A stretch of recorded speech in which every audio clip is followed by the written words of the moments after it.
మాట్లాడాలి ప్రభావ. అయినా మీరు మాట్లాడిన మాటలు నేను మీరు నాకు ఇచ్చిన జ్ఞానంతో వివరించేటప్పుడు ప్రభావ, మీరు నాకు ఇచ్చిన అవకాశం కూడా తీసుకుంటున్నారు. మీరు మాట్లాడమని సహాయం చేయమని ప్రభావ, మాకు అర్థం అయ్యేలాగా మాకు నేర్పించమని మాట్లాడాలని ఇప్పుడు చూపించింది.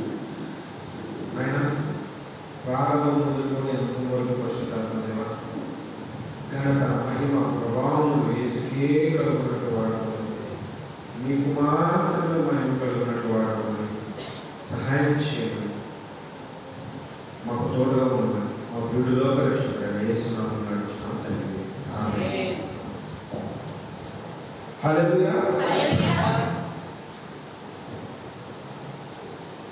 ఈరోజు నాకు ఈ విధంగా 7 మాటలు మాట్లాడాలన్నప్పుడు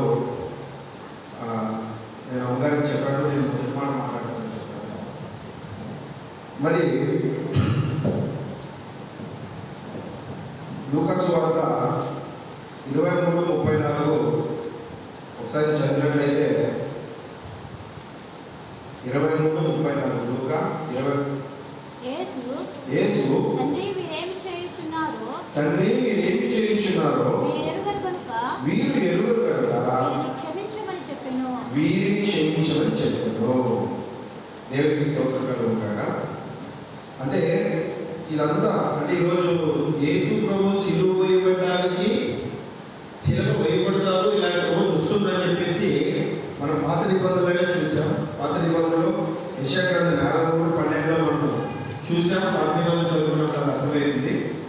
మరి యేసు ప్రభు సిలువ వేయబడినప్పుడు ఆయనను పిడుగుతులు కుట్టడం, కొట్టడం, కాళ్ళతో తన్నడం, తిట్టడం, దూషించడం, భయంకరమైనటువంటి మాటల్లో మాట్లాడినప్పుడు యేసు ప్రభు సిలువలో మాట్లాడిన మొట్టమొదటి మాట, తండ్రి మీరు ఏమి చేయించున్నారో మీరు ఎరుగరు కనుక మీరు క్షమించు.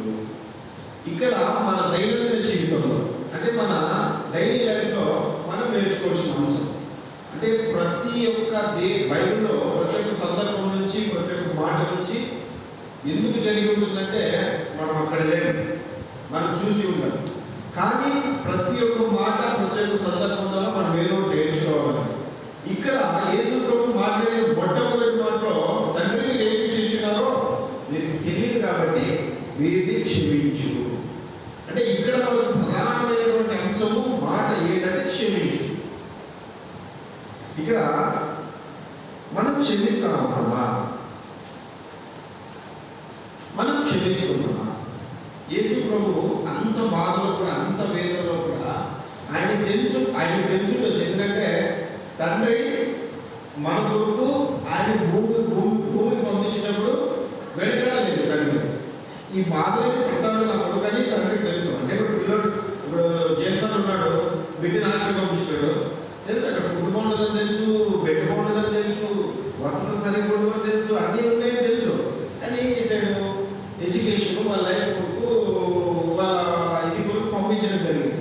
అట్ ద సేమ్ టైం తండ్రి యెహోవాదేవుడు కూడా తన కుమారుడు భూమి మీదకి పంపించినప్పుడు ఇక్కడ ఎలాంటి ఇబ్బందులు ఎదుర్కొంటాడని ఆయనకు తెలుసు.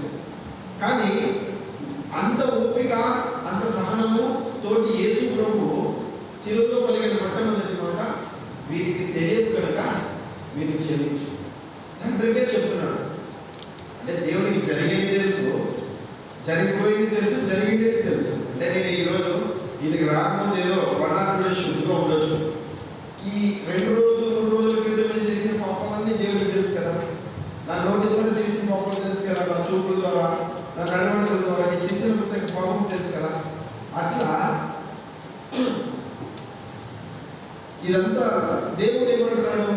క్షమించు, క్షమించు. కాబట్టి సరే ఇదంతా పక్కన పెడితే క్షమించిన మాట మీరు గుర్తుపెట్టుకోండి. యేసు ప్రభు శిక్ష చేశారు. శిక్ష నేను ఒక లాయర్, నేను ఒక వృత్తిలో కొనసాగుతున్నాను. ఒక శిక్ష ఎలా వేస్తారో కేసు పోలీస్ స్టేషన్లో ఎఫ్ఐఆర్ నమోదైంది మొదలుకొని శిక్ష పడి మరి ఆ శిక్ష పడినటువంటి వ్యక్తిని ఎవరైతే ఉన్నారో నేరస్తుడిని జైలు చేసి దాని తర్వాత తను బయటకు తీసుకోవాలి ప్రొసీజర్ అంతా నాకు. కానీ ఇక్కడ ఎలాంటి ప్రొసీజర్ జరిగినట్టు కళ్యాణంలో ఒక సింగిల్ జడ్జి ఉంటాడు. ఇంకా కొత్త కోర్టు రెండు వస్తున్నాయి, ఇంకొక జడ్జిలు వస్తారు అనమాట, అది వేరే విషయం. హైకోర్టులో single bench, double bench, triple bench అనమాట. బైబిల్ నేను అమ్మగారిని పొద్దున అడిగినప్పుడు, మేడం కయాప అని ఒక ప్రధాన యాజకుడు ఉంటాడు, యాక్చువల్గా ఆయన ఇది కదా అంటే నేను చదవడం కొన్ని విషయాలు బైబిల్లో తెలిస్తే, కయాప అనే ఒక ప్రధాన యాజకుడు అంటే పాస్ట్ అంటారు మేడం, పూజారి పాస్ట్ అని అంటున్నాం. ప్రధానుడు కయాప ఉంటారు అంటే లేదు, కన్న కూడా అన్న కూడా ఉన్నాడు అని చెప్పేసి చెప్పాడు. కానీ బైబిల్లో కయాప గురించి చదువుతాం ఒక్కసారి, ఒకే ఒక నిమిషం ఉంది.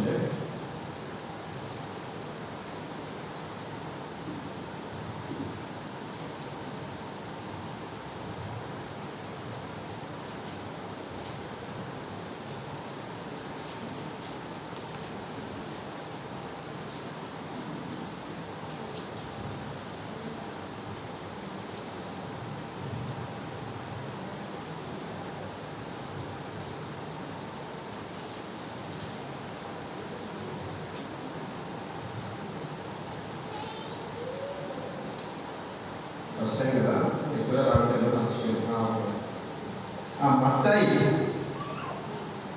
మత్తయి సువార్త 26:63 నుంచి 65 వరకు. మత్తయి సువార్త. ప్రధాన యాజకుడు ఆయనను చూసి, నీవు దేవుని కుమారుడవైన క్రీస్తువైతే ఆ మాట మాతో చెప్పుమని జీవము గల దేవుని తోడని నీకు ఆనబెట్టుచున్నానని. అందుకు యేసు, నీవన్నట్టే ఇది మొదలుకొని మనుష్య కుమారుడు సర్వశక్తిని కృపాశమున కూర్చుండుటయు ఆకాశ మేఘాలుడై వచ్చుటయు మీరు చూపులని చెప్పగా, ప్రధాన యాజకుడు తన వస్త్రము చింపుకొని, వీరు దేవదూషణ చేసెను, మనకి సాక్షులతో పని ఏమి? ఇదిగో ఈ దూషణ మీరు ఇప్పుడు విన్నారు, మీకేమి తోచుచున్నదని అడిగాను. అందుకు వారు, మీరు మరణములకు పాత్రులైనది. ఇప్పుడు కయాప మామూలు వాక్యం చదివితే 2 నిమిషాలు చదివారు, నాకే కాదు అర్థం కాదు, మన మాటలో మనం మాట్లాడతాం. కయాప అనే వ్యక్తి ఇదంతా జరగడానికి అంటే కేసు పెట్టాలంటే ఒక కంప్లైంట్ కావాలి. యేసు ప్రభు మీద కంప్లైంట్ ఎవరు ఇచ్చారు? యేసు ప్రభు మీద కంప్లైంట్ ఎవరు ఇచ్చారు? అది సుమోటో కేసు అని అంటారు. సుమోటో కేసు అంటే కోర్టు కానీ పోలీసు వారు కానీ వారంతా కూడా కేసు ఫైల్ చేయొచ్చు, అంటే తప్పు చేసిన వ్యక్తికి వ్యతిరేకంగా. కానీ ఇక్కడ యేసు ప్రభు మీద కంప్లైంట్ ఎవరు ఇచ్చారు? యేసు ప్రభు మీద కంప్లైంట్ హేరోదు, పొంతి పిలాతు, హేరోదు, వీళ్ళిద్దరూ జడ్జిమెంట్ పాస్ చేస్తారు అనమాట. అంటే యేసు ప్రభు మరణ శిక్ష వేయొచ్చు, సిలువలో వేయొచ్చు అని చెప్పేసి. ఈ విధంగా ఏ తప్పు చేయని ఏ విధమైనటువంటి నేరానికి పాల్పడిన యేసు ప్రభుని సిలువ వేయమని మరణ శిక్ష వేయమని చెప్పడానికి ప్రధాన కారణం కయాప, అన్న మొత్తం కూడా. అంటే ఈరోజు యేసు ప్రభు సిలువలో వేసినప్పుడు పలికిన మొట్టమొదటి మాట అది. ఈ సందర్భంలో మనం ఈ సందర్భం నుంచి నేర్చుకోవాల్సిన అంశం ఏంటంటే, క్షమించే గుణం మనలో ఉందా? అంటే నేను ఇదివరకు కొంతమందిని అంటే నా దైనందిన జీవితంలోనూ మనసులోనూ ఎక్కడ కూడా ఇంకా కొంతమందిని క్షమించలేదు.